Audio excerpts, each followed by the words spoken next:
بص يا باشا، عشان بس الكلام الكتير اللي الناس قعدت تتكلموا على الصفقه بتاعت اللعيب بتاعت طاقي الجناح الروماني دوت. بص يا جماعه، احنا خلينا نبقى متفقين. هو بسم الله الرحمن الرحيم كده، انت اصلا عشان تبدا تتكلم الدوري هيبدا يوم الجمعه الجاي اللي هو زي بكره. انا بصور الفيديو ده الخميس، فبالتالي الدوري اول ماتش للزمالك مع سيراميكا يوم الجمعه اللي بعد الجاي، اللي هو خلاص الجاي يعني كمان 8 ايام بالظبط.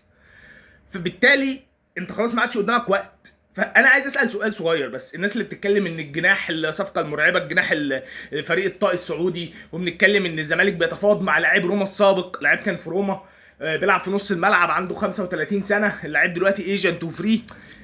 تمام، انا معاك وكل حاجه والدنيا حلوه ومصدقك وعلى دماغي، ولكن هو بالعقل. هو انا في الثمان ايام دول هلحق اطلع، هلحق اخرج احمد جفالي مثلا، او صلاح مصدق يا سيدي اللي الناس بتتكلم عليه انه خلاص مضى في الوداد؟ بالعقل مستحيل طبعا. فاهم قصدي يا راجل؟ ده راجل على ما يجي لي بالطياره ويعمل لي الكشف الطبي الثمان ايام خلصوا.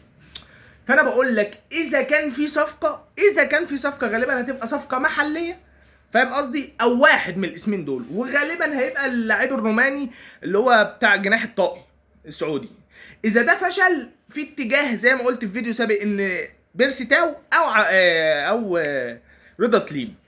دي حاجه. تعالى بقى للموضوع التاني اللي بالنسبه لي كوميدي قوي. دكتور عمرو الجنايني او استاذ عمرو الجنايني طلع مع ابراهيم عبد الجواد، قال لك ايه بقى يا معلم؟ قال لك ان زيزو جالي وكان ندمان. ندمان على ايه يا معلم؟ بالراحه.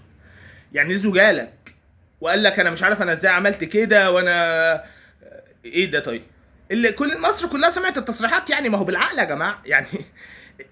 استفدت ايه طيب؟ يعني حتى لو هو الراجل جالك وقال لك انا ندمان، انت اما طلعت قلت كده استفدت ايه؟ هل مثلا جماهير الزمالك، معلش ونتكلم بالعقل، استعطفت معاه؟ لا طبعا. هو بالنسبه لنا خلاص صفحه واتقفلت، فندمان بقى مش ندمان مش بتاعتنا. وطبعا الكلام ده 90% ما حصلش يعني. بالعقل برضه راجل بياخد 120 مليون في الموسم يا جماعه، هيبقى ندمان؟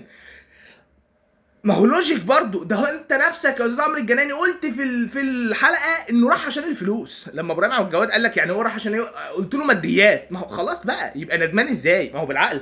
هو راح نادي منتصف جدول برضو؟ ما هو راح الاهلي صح ولا ايه؟ وهياخد في الاهلي اكتر ما انت بتديله. طب يبقى ايه اللي يعني؟ يبقى بالعقل هيندم على ايه؟ ما اعرفش ايه ايه مصدر تصريحاته دي. احب اسمع رايك في الكومنتات. هل زيزو ندمان فعلا انه ساب الزمالك؟